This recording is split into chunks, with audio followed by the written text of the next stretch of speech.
The Buffalo Bills, they were Jeremy's favorite to win the Super Bowl last year. And the year before. And they're going to be your favorite again this year. And this year. And preliminarily next year. Well, how do you I'm just going to keep doing it till I get it right. And you know why? Because nobody circles the wagons like the Buffalo Bills. If you had over under 30 seconds for him to do that in this video. 24. Yeah. Good job. The Buffalo Bills, obviously, they've got a winner. They've got Josh Allen, and they've sewed up Stephon Diggs. What can they add in this draft to make Jeremy's dreams come true? His Denver Nuggets haven't been able to do it over the last 3 years. Let's see if the Buffalo Bills can do it for him. My Jets never do it. So, now I've just become resigned to I'd rather talk about draft things than actually pull for my team. In the first round, they have the 26th overall pick, and you've got him adding to the offensive line, Nicholas Petit-Frere from Ohio State. If you took away the tape against Aiden Hutchinson, this is where he would have gone originally. Then people got too invested in that and wrote that off as that was the narrative of who he was, and he sucked, and he's going to go in the third round. And then the scouts got involved and went, okay, just put your hand over this for a minute and then watch him. Played left tackle at Ohio State, projects to be a right tackle in the NFL. I think this fixes really the only problem the Bills actively have on offense. I know a lot of people talk about receiver, and I know they're interested in receiver. They have talked about moving up. The question is going to be, who's willing to come down, and are you willing to pay more than anybody else is? If you're Buffalo, I could absolutely see it. It did not work in this mock. I'm not saying it wouldn't. If you stay here, corner, I would have liked to have added a corner. The problem is that none of them were here. Trent McDuffie's already been in 2 of these. Derek Stingley's already been in 1 of these, and Ahmad Sauce Gardner's not lasting past 4 with the Jets. Right. None of the other corners are really worth taking this high. Kyler Gordon's more of a second-rounder, and there is a guy that I know you really like. You'll have to stick around for the rest of this video to see who it is. I feel very sure he ends up in Buffalo Bill Blue. Petit-Frere would be the immediate starting right tackle. Then I think you slide Spencer Brown into guard, which is what I thought he should be in the first place. He's just too tall. He's 6'8", and he's really thin for that size. I mean, 290 is not thin, but you slide him inside the guard. I know they've been looking to move Cody Ford all offseason long. With the addition of Roger Saffold, you get Petit-Frere, who is one of the most ready-made offensive line prospects in this draft. Now the offense is set. I mean, yeah, it would be nice to have another running back. Stick around for just getting there. And then all you got to do is just fill holes. Just developmental pieces, fill holes. Well, let's fill a hole in the second round at 57 overall.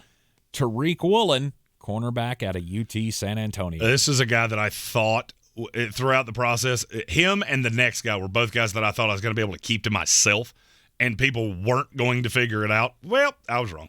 Tariq Woolen is 6'3", 205, very long corner, projects as a 1 in time in the NFL. You're going to have to work with him because he's not a ready-made product. Playing at UT San Antonio, level of competition has been a thing. Already shows the ability as a press man corner, which is something that most guys come into the draft like, well, we're going to have to work on that. Not really with him. Long, lean, very good at the point of attack. Biggest thing with him is you're going to have to be patient because he has been the champion of his local dirt track, and now he's signing a deal to drive a car in NASCAR. And it ain't always going to be pretty. But with Tre'Davious White on the other side, this allows you to put him on the 2, put him on the bigger, more physical of the receivers. I think this is an ideal scenario, and I know they absolutely love him. Third round, 89th overall, James Cook, running back from the University of Georgia. I'm going to make a sweeping declaration. And as we've done these mock drafts and I've been putting out feelers and listening to things, if a running back goes in the first round of the 2022 NFL draft, it's James Cook. What? Not Breece Hall. He's the hottest running back. I would be honest with you, he's the hottest player. Everybody wants a piece of him. And it's because they've seen exactly what I saw from the beginning. I will never forget you asking me, well, he's not his brother. And my response was, he ain't as far off as you think he is. Mm-hmm. He was hidden at Georgia because he had Zamir White. So you never saw what it was he could do. Then the scouts get involved, really look at the tape and go, holy shit. I mean, there wasn't a ton of it. Like, it's not the depth of tape that you expect from a player like this. But good God, the good is insane. And this is not a good running back class in the first place. I like Breece Hall. I like Kenny Walker. You know, he would not be here for the Bills at this pick. I think he's going to go ahead of that to a team that needs him to be a bell cow. This is a 1A, 1B with Devin Singletary. I think this gives you a phenomenal running game for the future. Two guys that can do pretty much everything. And add that to Josh Allen and the weapons you already have, and that offense is even scarier than it was when we started this. A-plus home run. That's kind of what we do here on the perfect Chris Farley mock drafts. Yeah, things are going great. Here in the Sportsocracy, always coming to you from the Ingles studio. Ingles Supermarkets, low prices, love the savings. And in the fourth round, 130 overall. I know somebody's sitting around looking for, but a receiver. Sweet mother of God, what is the holdup? You get a damn good one here with John Metchie III, wide receiver out of Alabama. Well, here's the thing. I'm looking at what you've done, and I'm looking at who you've brought in. Gabriel Davis is your two. By hook or by crook, you may not love him as much as I do, but that is your number 2 receiver going into this year. Stephon Diggs, obviously the one. Jamison Crowder, short-term deal. He's going to take over that Cole Beasley role. So, what better place for a developmental high-end talent that I've just never consistently seen it from to go to? And I also know they really like this guy. Brought him in for a top 30 workout. This is probably my favorite landing spot for John Metchie because not a ton would be asked the first year. He would fill half of the Emmanuel Sanders role from last year. Maybe he fills the Gabe Davis role from last year. You're not going to be asked to do a lot. And you can learn the game, develop your body, recover from the knee injury, and a year from now you have a hell of a set of weapons. Be the 4 immediately, eventually would replace Jamison Crowder as the 3. 168th overall in the 5th round, the Buffalo Bills could get Nick Cross, the safety from Maryland. And I'm going to be honest with you, this is not a pushing out Hyde or Poyer. That's not what I'm trying to do. This is a developmental piece. What I said when we started this was Buffalo doesn't have that many needs. This team is pretty well made as we sit. They don't have a fuck hole on the entire roster. Could the linebackers be a little better? Sure. But I seem to be the only one that thinks that way because outside of Chad Moma, they haven't really talked to that many. I mean, Brian Asamoah, he's really thin. I don't know how much I love him in this system. And Benito, they see as an edge rusher. So they're not prioritizing it, so why should I? That means they're seeing something that I'm not seeing. There are also a slew of off-ball linebackers that can be had later in this draft and as priority free agents. The difference between, and let me just look at my board here at linebacker, the difference between the guy that comes in at 20, which would be Balin Spector, the difference between him and Nefi Sewell, who I do not see as a draftable player, you're looking at less than 0.4 of a point grade-wise. So why would I not just load up on a slew of them as undrafted free agents with the plan of padding the bottom of the roster? Because virtually every pick they have, it's going to be a reach. Now, with the player that I actually did pick, Nick Cross is a developmental safety. He's way more athlete than he is safety. He's way more athlete than he is anything at this point. So in Buffalo, I don't need him to be really shit off the jump. I need him to come in and learn. And eventually you will be a replacement because you're super rangy. He kind of reminds me of Darnell Savage that plays for the Packers. They came out of the same school. They're obviously both Maryland guys. And I hate that lazy thing that we do of compare guys that either look exactly like or they played at the same school. But this one does apply. He could be a third rotational safety, comes in low expectations. I don't ask him to do much, plays 15, 20 snaps a game to begin with, and I develop him. If you develop this kid right, he could be a very good starter in this league 2 years from now. Which is, by the way, when you need cheap talent after the Josh Allen deal has really kicked in. In the 6th round, 2 picks for the Buffalo Bills. First one at 185. Isaiah Thomas, edge rusher from Oklahoma. Not the former Detroit Pistons point guard, also not the short little shit that's played for every team in the NBA. This is the forgotten edge guy at Oklahoma. Or at least I thought he was.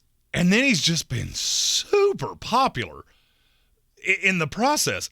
And I finally figured out why. He was miscast at Oklahoma. That's the problem. The things that he was asked to do at Oklahoma, he's not going to be asked to do in the NFL. He's going to come in and be asked to be a spark plug. He won't play more than 10, 15 snaps a game. Mm-hmm. And it's going to be see quarterback, get quarterback. Now, is there a high side to where I think he's ever a 3-down player? Maybe. I mean, it would take some real development, but the athleticism is there. This is kind of a really poor man's Gregory Rousseau in that he's long and he's lean and he's got a very good knack for getting after quarterbacks. The problem is you're going to have to round him into everything else. 204th overall in the 6th round. How about Jayden Peevy, defensive tackle from Texas A&M? That's another one that I thought I was going to be able to keep to myself. He was going to be a priority undrafted free agent for me. Right there on the backside, he's not the dancing, but this is not look how athletic he is. He ran a 5.3 at the combine. That's not what he does. He comes in and beats big, and he beats big real good. But I'm going to say the same thing about him that I've said about a slew of other players that have played under Jimbo Fisher. I used to say this about Florida State guys. Now I feel like I'm saying it about every player that comes out of Texas A&M. I feel like there is more there than what I saw out of him. Then I looked at all of the combine things didn't go particularly well. But why do we evaluate that so heavily? I mean, this is a guy that's 6'6", 315 pounds. Why am I worried what his vert was? It just doesn't make a lot of sense to me. And so once I really hammered that in my brain, I went, no, this is a raw developmental run stuffer piece that I think can favorably be 2 years from now a very high-level run stuffer in the NFL. I don't know that he'll ever be I was going to say great. I feel very sure he's not going to be a great pass rusher. I don't know that he's ever going to be a good one. He could be a 2-down rotational piece against the run, but even if it's that, at this point, that's a value. That fills a role. That's another cheap piece that I have for several years down the line as that Josh Allen contract kicks in. The last pick for Buffalo is 232nd overall. The pick originally belonged to the Atlanta Falcons, and you got them taking a tight end, James Mitchell, out of Virginia Tech. They have talked to a lot of tight ends in this process, which tells me they're going to take one. And this is one that I know has been popular. He was a basketball player and a damn good one. The athleticism is there, and I think he will certainly bring special teams value off the jump. You're going to have to make him stronger because – and usually I say this about running backs, but in this case I'm going to say it about him. It's very obvious that he was a basketball player because that's the build he has. And that tends to lead – he's already had one devastating knee injury. And the reason for that is that guys that are built that way, you just don't have the bulk to protect your knees and your ankles and things like that. Now, that being said, he is a stupendous athlete. Great yin and yang with Dawson Knox.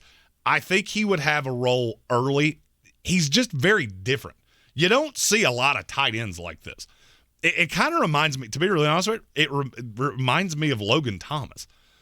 He was shifting from quarterback to tight end. So obviously there was a lot of raw with the technique, and you were going to have to teach him to play the position. At least the guy's played the position, and I still feel that way. But getting him here, you can be very patient. If it works, it works. If it doesn't, it doesn't.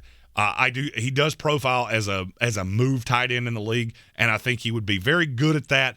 Just lower expectations early with the hope that he blossoms into the role as you get his body right. Brandon Beane's done a hell of a job of putting this Buffalo Bills team together. Excited to see what he can do in the draft. You know, we cover the Carolina Panthers. It's in our local market a lot. And this is the cold Carolina Panthers. Yeah, how much the Carolina Panthers would have rather had Brandon Beane take over than go down the path that they've gone down. Wasn't no fun. If you like these picks, if you don't like these picks, frankly, if you just want to tell me, Mom, I wish you could be Santa's little helper and shut your damn cake hole. You feel free. Just put it in the comments. I go through and answer those as quickly as I can. We'll be doing mailbag questions, each individual team ahead of the April 28th, 2022 NFL Draft. We'll try to get to as many of those as possible, and we will profile every pick live of the April 28th, 2022 NFL Draft live from Las Vegas, Nevada. And we will be coming to you, as always, from the Ingles Studio. Ingles Supermarkets, low prices, love the savings. I'm Tank Spencer. He's Jeremy Greene. Don't forget to hit that subscribe button so you get all of our content here in the Sportsocracy. And we will see you next time.